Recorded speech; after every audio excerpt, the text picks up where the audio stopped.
My neglectful dad and scheming stepmom tried to steal my home from my spoiled pregnant stepsister, but karma just hit them hard. Recently learning how much I, M34, make, my dad, M62, is miserably self-centered. Generally missing. Unbelievably, he chose to evict me from my own house, all in the name of family.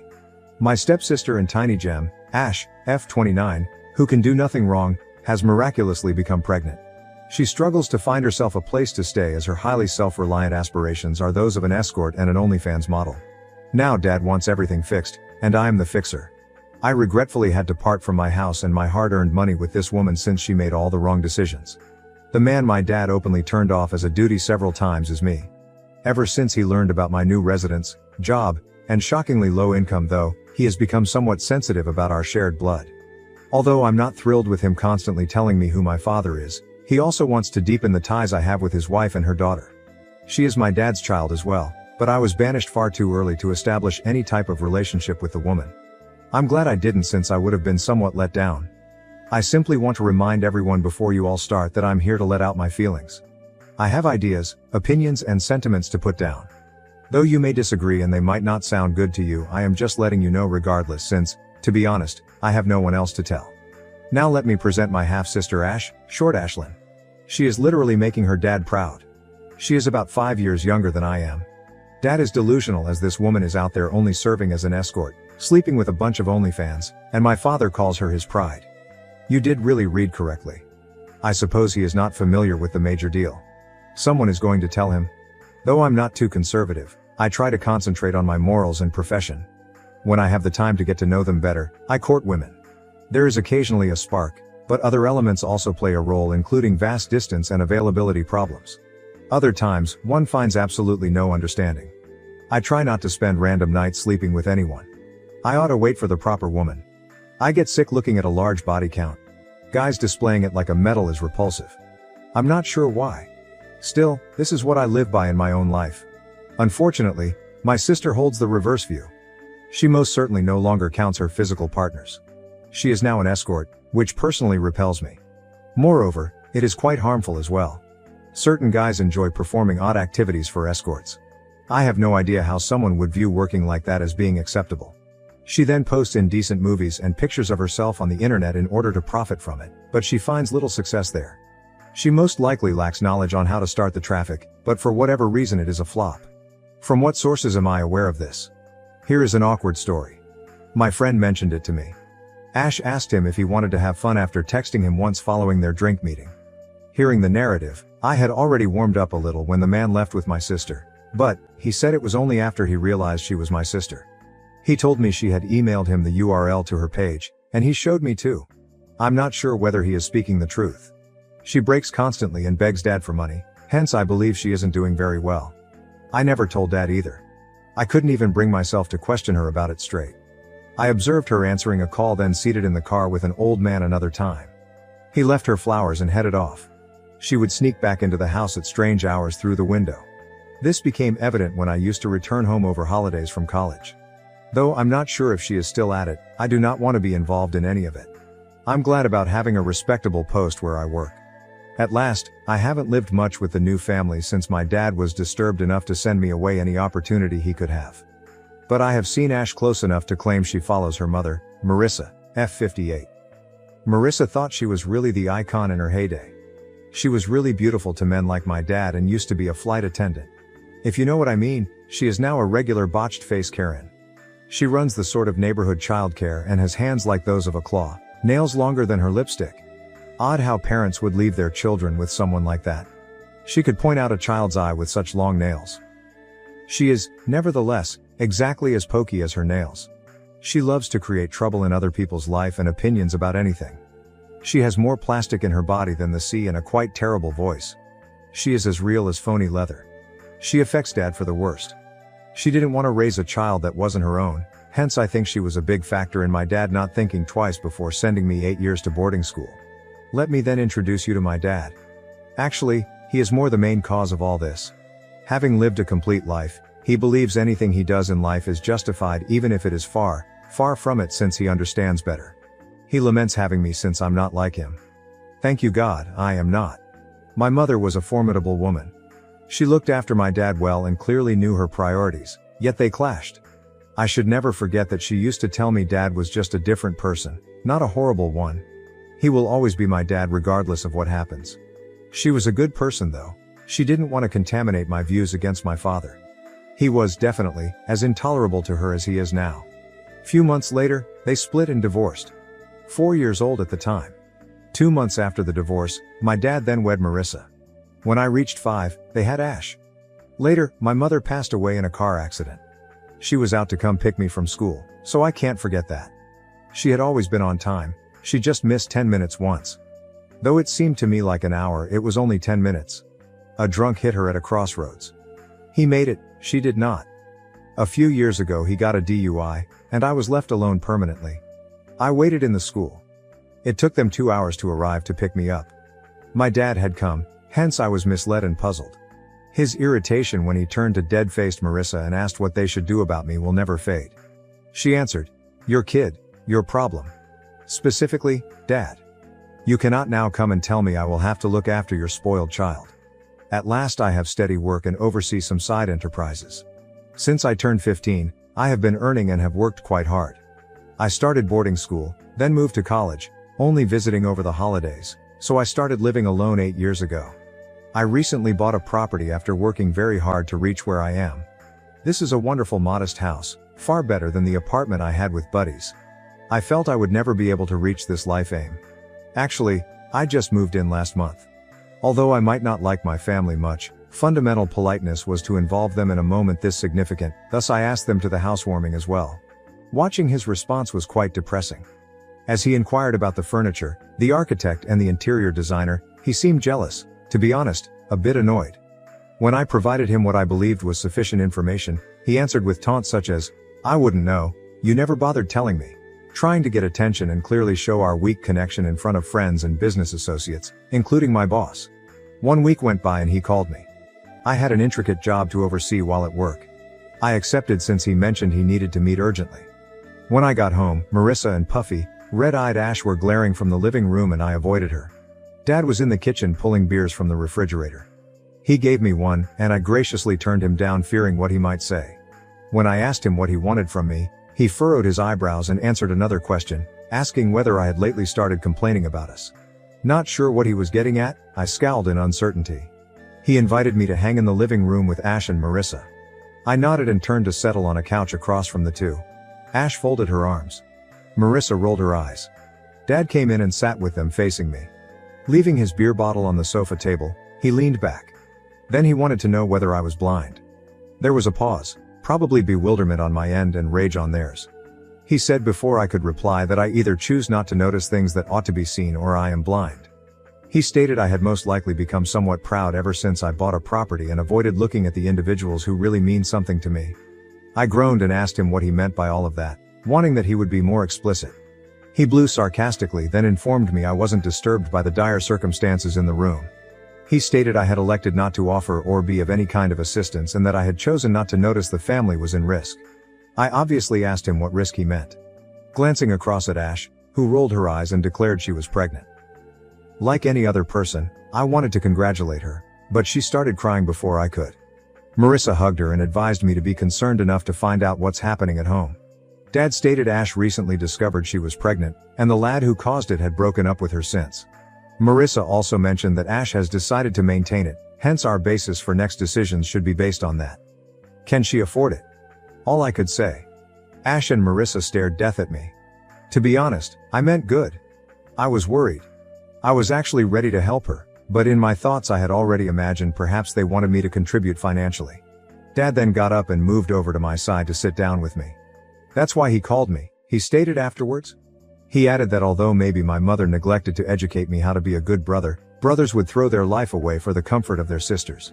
He said he is a nice parent to his daughter. I ask for your effing pardon. I'm not dying for her, but I know my financial input is required. I sighed and asked him what action he wanted me to take about it. He said, "That's my good boy," grinned, rubbed my back. I forced a phony smile, which vanished the instant Dad said, "You're giving Ashlyn your house." "No, I am not." Dad answered straight away. "Yes, that's what I said." Dad scowled and asked me why not. I told him I could help with some cash, But the house is mine. Until she can afford it, I can let her share a room free from rent. Dad got up from his chair then said, "Nonsense. Dad, it makes perfect sense to me." He insisted nevertheless, that I not only offer her the house but also move out and buy another for myself. I contended that if Ash is unemployed and expecting a kid, she cannot even afford to run the house or pay the expenses. Those, Dad informed me, would also be my obligations. Apologize to me? Hell to the number one. Though I was enraged, I had to be polite. Thus I got to my feet and informed him that it was not feasible and that I would now be departing. I then turned to go. He wasn't content to stop there. 1 week later, he turned up at my place when I was at work.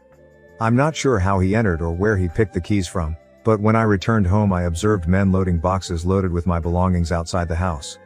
Hurrying inside, I asked them what they were doing and they informed me the house owner had told them to toss the goods. I said that they should go right away and that I owned the house, they should get my belongings back inside. I lost my composure. Coming home, this was the last thing I would have predicted seeing. When I went inside to see Dad and Ash, they still stood there insisting I follow what brothers ought to do. They ignored my advice to leave, thus I informed them I will contact the police.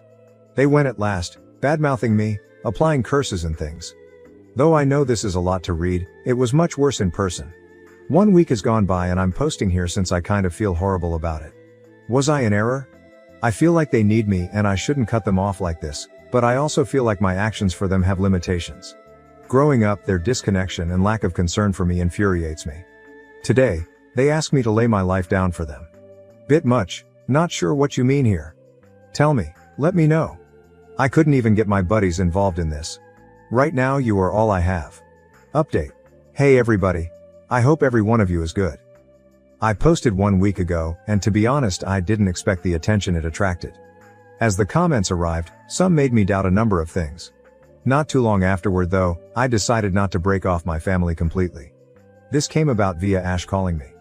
I welcomed her by telling me she wanted to see me. She wanted to tell me a few things, therefore she asked to meet at my place, but I was still getting used to the scenario made last time. I urged us to meet somewhere else. She was first somewhat nervous when we visited a coffee shop. She seemed somewhat unlike herself, but generally she is rather conceited and unpleasant. She told me she had lately been broken off with as we sat in the corner. I answered, claiming I had an idea since Dad mentioned the man who got her pregnant had left her. She shook her head and said Dad believes that. She told me that although Dad believes her BF left her due to commitment problems, in fact she is the one with the commitment problems. Unbelievably, right? She said she truly loved this man, but he had discovered some things about her just a few days before she told him she was pregnant. She spoke first, therefore infuriating him even though he wanted to address her about those things. In that instant he became rather insane and drilled a hole in the wall. He frightened her, she claimed. He then said he was divorcing her and left without hearing her reply. She has been trying to phone him non-stop, but he hardly reacts. He has only once texted her back, advising her to let the child go first and inform him. He will only talk to her at all then, but she has to part from the child to have that opportunity. Now I know Ash ain't a saint, but this man. This person really bothers me greatly. She remarked it would be strange to tell a brother about the topics I just questioned her about. I shrugged and stated that it's okay if she doesn't want to tell me since I kind of realized she was most likely referring to the OnlyFans and escorting. She pulled in a great breath and let it out before I could ask her what she wanted to meet for. She then told me she had been engaged in dubious activities. Though I truly wanted to hear validation of all my doubts, I was concerned. She told me she wanted to paint and be an artist, but Marissa informed her she wouldn't get a decent life or income from it. Ash was advised she had to start looking for a man right now. She first felt disgusted as she soon enough began attracting the attention of elderly guys. She told Ash that it was a good thing when she informed Marissa about it. That is, the older males making any money at all, knowing what to do with their money. At the time Ash was just 19, and Marissa informed her college she would not or could not provide a decent, pleasant living. Ash had youth. Many would have paid for it. Ash resolved she wanted to be a model. She tried several modeling agencies but none seemed to be interested in her. She then ran into a man in his 40s claiming he could land her a job. He purchased her pricey outfits and jewels for the functions and drove her to gatherings. She was content till her first gig was mentioned. She turned out was selling her time to a man in order to pay for a modeling contract. She spent the evening as she assumed it would only be dinner. That was it. She did have a little modeling contract where she photographed a little brand. A few more men used her while she was hoping for a gig in exchange, But she was informed they chose not her. She then discovered that the man making investments in her was actually profiteering off of her. She was terrified he would have her killed, hence she considered it foolish to face him. She then informed him she was fine with low pay and that she no longer wanted to pursue modeling. He fortunately let her depart without any problems. She then attempted to wait tables in bars, and it proved rather difficult for her. Ash, hard-earned money is exactly what that is. Still, she also mentioned that Marissa would make fun of her for opting for those little tasks. Marissa would explain that women should be taken good care of. They are the beauty of this planet and should just be there to shine and smile like a showpiece, etc. Ash thus began to go out with men just for supper, but she charged for it. She claimed that although many loners out there simply wanted interaction, too many ended up with stalkers and obsessive males believing they were owed more than what they had paid for. She started escorting when she realized that interacting with men and having them feel close to her caused more trouble than sleeping with them. It worked great until a friend mentioned OnlyFans. She tried to get it rolling, but her editing and camera handling were not particularly strong. She wasn't social enough, thus that didn't work either. It takes a lot of effort. She next ran across her lover, BF, an ex-coworker. He returned often because he worked as a barista. Though he was too clingy, she really liked him. He also lacked trust in her and was a bit possessive. Given that she was indeed still on OnlyFans and an escort under his unaware knowledge, he had every reason to question her. Her BF started looking after her with the meager income she made when she stopped escorting and left OnlyFans totally. She seemed good with it, Marissa wasn't. She then fell pregnant, and her boyfriend discovered everything. She mentioned that a couple of the individuals on the list might be possible fathers. Every one of them donated money to help the child and her. One of them had even proposed to her, but she knows all of them are doing since they believe they are the only ones there, which is silly given she is an escort. She does not, however, tell them straight out that she pays her expenses and most likely helps with the kid. She said she decided to tell me all this since she couldn't tell Dad. Dad believes she has only been modeling here and there, makes little money, and that she had one man in her life who left her. Marissa mostly understands when he should have stayed. She advises Ash to wed the man who proposed and let him believe he is the father. Ash doesn't know, though, what to tell Dad. She also doesn't want to let anyone believe a lie and wants not to wed the guy since he is strange and ancient. She mentioned that some financial support would be great and that she wanted me to make up with Dad. I asked her what she wanted me to help with. She advised me to consent to what Dad asked and then spend some time away. I could then return when things are less contentious. How then is that a solution? I politely turned down her offer and informed her I could only provide some money. Nevertheless, I wasn't comfortable leaving my own residence. She then informed me I lacked the least bit of decency to assist her out, that she exposed her entire existence to me and that I was selfish thinking like way. She stated, even then, Dad was correct about me and I deserved to be sent to an orphanage instead of taken in when I needed somewhere to live. She stood up and stamped off. Though I believe my response was not too severe, is it selfish? Actually, what do you believe her side of the tale tells? Does it support her expectations? Should I trust her? She seemed to be speaking the truth, but does it follow that I should follow her advice? Tell me, everyone. Update. Right now, this is what is picking at my brain. A few things have transpired after another week. I assumed I would hit the keys and notify you all about it. I appreciate your help on my earlier update, gentlemen. Having folks back up my ideas for once is rather relieving. Still, Dad called me once I met Ash. He wanted to meet with me at the pub to sort out a few things. Interested, I agreed and went to see him. He mentioned he knew how much I was making as we sat at the counter. When I questioned him about why it mattered, he stated he knew I could afford to buy another property in a few years. I shrugged and said I already had a house, thus this conversation ought to be quite over. He maintained that since I didn't yet have a family and that single women find it more difficult to raise a child. That child needed a safe place he could call home. I reminded Dad then, that Ash had been living with them long enough and that nothing seemed to be an issue. A small child won't harm. I also asked him what she would do, pregnant, living alone in a big house. She needs to be surrounded by others so that she could be looked after, I remarked. Dad surprised me once again at that point. He said Marissa and he would move in with Ash into my house. My hearing let me realize something. The bartender laughed sarcastically before I could react to that. Dad objected and inquired about what he found so humorous. He said, Ash. She uses everyone, he remarked, then tosses them away. He nodded, declaring he was her lover when my dad questioned him about who he was referring to. My eyes opened, so this was the man. Dad balled his fists and asked the man why he felt it was acceptable to establish a family he couldn't sustain. He spoke angrily. Holding his hands up, the man informed Dad he had no bearing on the family and issue. He also showed no desire in rearing a child not of his own. Dad pushed him to say why he felt that. He grinned and explained that although Ash still got pregnant, he had a vasectomy last year since he didn't want any children. He also discovered her driving off with several males following her lies on her whereabouts. Then he learned she had an OnlyFans page. He found none of it believable. That was the last straw for him when Ash at last told him they were expecting. He couldn't have a child, hence it verified everything. Knowing this, he told Ash she had been cheating on him all through. She let the truth fly free. While my ears were focused on Dad's voice, all I could see was his face moving from wrath to disbelief to disappointment. He shrugged and informed us she owed Ash money, time, honesty, at least love. He owed nothing else. He stated he was unsure whether Dad knew any of it, but he knew no dad would be ashamed of a child like that. Dad stiffened his lip, got off the stool silently, and turned away. He texted me later that evening, saying he had to go get Marissa from her yoga session. I'm not sure what happened after that, but I'm sure it was something as Ash was at my door sobbing the very following day. I wrecked everything, she informed me. To stifle a scene, I drew her inside and calmed her down. I told her I told Dad nothing. It was her boyfriend, the bartender Dad and I had visited. Then she told me Dad advised her to stay at home and stop everything. He claimed he never expected she would turn to such methods and felt disgusted by her. He advised her to pick a decent man and straighten her behavior. He also noted that these days her chances of meeting decent men were somewhat limited. I hugged her and listened to her. Dad had just returned from seeing me when he confronted her, so she stated she was sorry believing it was me.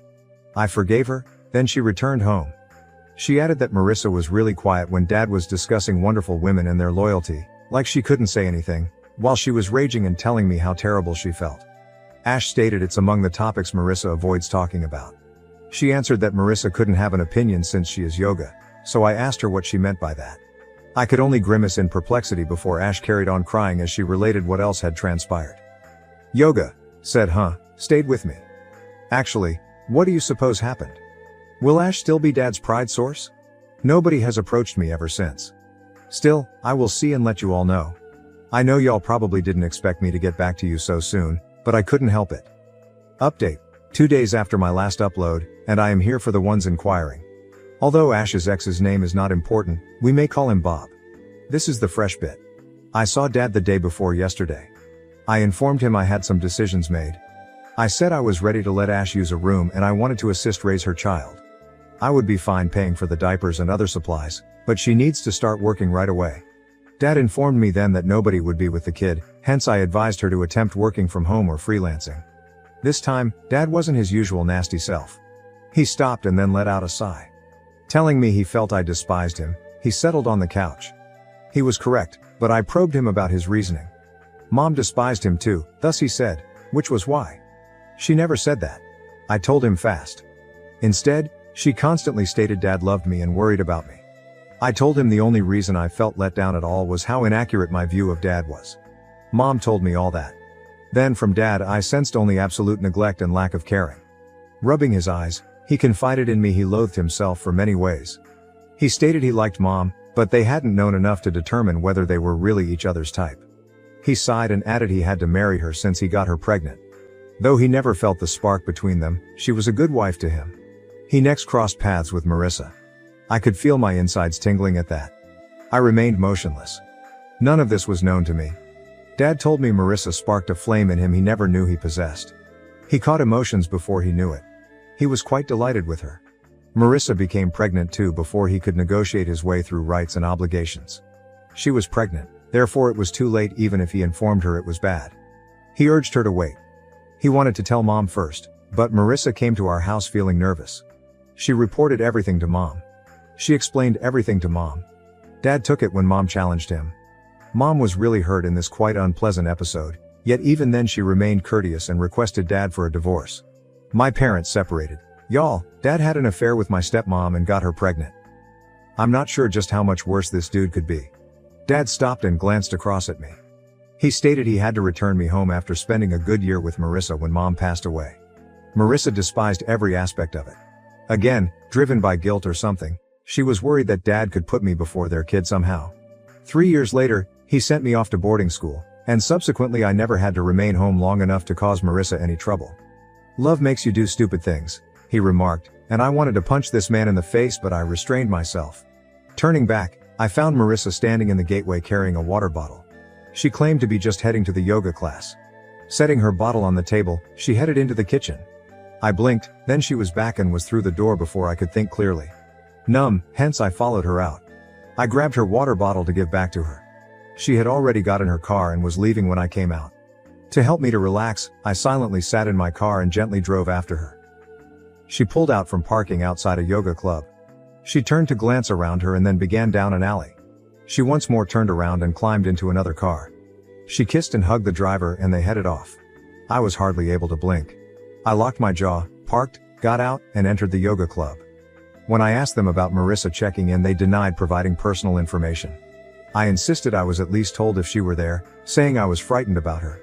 They informed me they had no customers under that name. I returned to my car and waited. I have no idea what came over me, but I started filming when the second car rolled in. Then slapped her butt as she happily headed to the parking lot when a man got out and opened her door for her, hugged her and kissed her. For yoga, Marissa, so much is different. I left before she arrived at the parking lot. My dad cheated on my mother, thus he is currently being cheated on as well. Karma is. Dad has phoned me several times, but I didn't answer. All I want right now is go and question Marissa about it, so I'm going to see what happens. Should I change? Hello y'all, I believe this to be most likely the last update. And I know it's a week late, y'all anticipated it to be sooner, but so much occurred this week. I first managed to man up and approach Marissa. I went when Ash was asleep and Dad was not home. Was she scheduled for yoga that day? She claimed to have it every day, on Sundays included. Cooking spaghetti in the kitchen, who was her yoga teacher? I asked her. She chose a name at random. Was that a guy? I asked her. Saying no, she chuckled and asked, why would I take a boy? She had a female instructor at the club she visited, so I told her it was odd since none of the other clubs had female instructors. She corrected me, but her voice startled me and her hands were no longer swirling the pasta sauce. They told me I had joined the club yesterday. I told her that. How could I know where her club was? She asked. I informed her I visited last time following her. She let go of a spoon. I grabbed it, and she spun around. What are you getting at? She asked. I then informed her what I observed. She disputed it as was natural. I mentioned I saw it with my own eyes. She shrugged and said Dad would never accept me. At least he would believe his own eyes, I told her after pulling out my phone and running through the footage. She stood stunned and spent a minute not speaking. Her face then relaxed, and she carried on cooking noodles. She stated it was useless now. She was already preparing for a divorce anyhow. My eyes grew wide. This woman was horrible. My dad deserved all of it, granted, but oh, she's a serpent. She informed me that her sweetheart of 3 years ago is the man she visits at the club. When it was safe to do so, they resurrected their passion. She stated they had fallen in love long ago, but at the time he was wed to another woman whose father had employed him for his business. Though there was a lot at risk, Marissa and her boyfriend decided he should keep his marriage intact and handle his money. He would then split from his wife and live with Marissa. But Marissa became pregnant and, as women should, she was trying to pin a man down for support. She made that decision to hang around Dad. They were seeing one another on and off, but Marissa chose Dad and told him he had to act when she met her boyfriend and got pregnant. She had to handle things herself since he developed cold feet, and that's when she spoke with Mom. She's good right now. Her partner is a widower and has a business. She said women should do what they can, kid, and turned around smiling. Her smile stopped though, as she peered over my shoulder. The next instant her smile vanished. I turned back to see Dad in the gateway with flaming eyes and clenched hands. He was shaking. Dad awakened Ash then and carried her to the kitchen. Who was her father? He asked. She shook her head and glanced across at Marissa. She assured him she always recognized him to be her dad, thus she didn't give blood any thought. Pacing the floor, he ran his fingers through his hair. Marissa and Ash were instructed to leave his house 2 days later. The divorce is underway. At a shelter are Ash and Marissa. Dad has requested me to locate him as a therapist, and he has been rather quiet since. I pardon him every single time. Regarding Marissa, her boyfriend didn't bring her in. He disputes having ever spoken with her. Marissa has begged me for the proof, I have it. She even begged me to consider Ash through her pregnancy. And what can I say, Marissa? Your child, your challenge? From what standpoint should I act? Either destroy the footage or hand it up. I'll let others know in the comments soon later.